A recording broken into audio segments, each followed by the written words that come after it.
दशकं 33 वैवस्वताख्यमनुपुत्र न भागजात न भागनामकनरेन्द्रसुतोऽम्बरीषः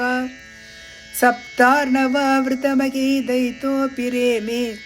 त्वत्सङ्गिषु त्वयि च मग्नमनाः सदैव त्वत्प्रीतये सकलमेव वितन्वतोऽस्य भक्त्यैव देव न चिरादभृताः प्रसादम् येनास्य याचनमृतेऽपि अभिरक्षणार्थं चक्रं भवान् प्रविततारसहस्रधारम्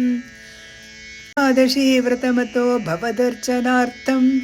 वर्षं दधौ मधुवने यमुनोपकण्ठे पत्न्या समं सुमनसा महतीं वितन्वन् पूजा द्विजेषु विसृजन् पशुषष्टिकोटिं तत्रातपारणदिने भवदर्चनान्ते दुर्वाससास्य मुनिना भवनं प्रपेदे भोक्तुं वृतश्च स नृपेण परार्तिशीलः मन्दं जगाम यमुनां नियमान् विधास्यन्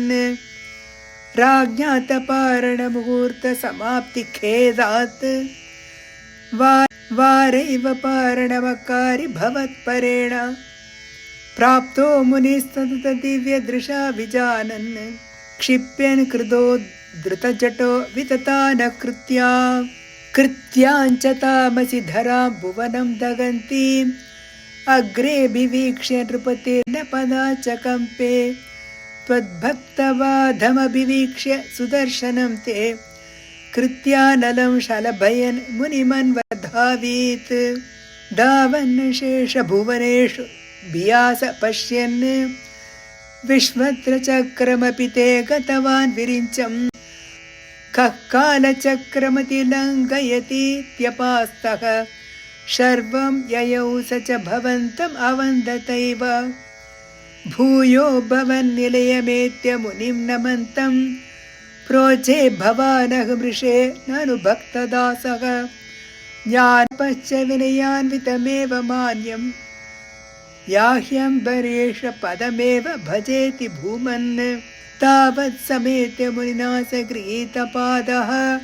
राजापसृत्य भवदस्त्रमसावनौषीत् चक्रे गते मुनिरदात् अखिलाशिषोऽस्मै त्वद्भक्तिमागसि कृतेऽपि कृपां च शंसन् राजा प्रतीक्ष्य मुनिमेकसमामनाश्वान् सम्भोज्य साधुतमृषिं विसृजन् प्रसन्नम्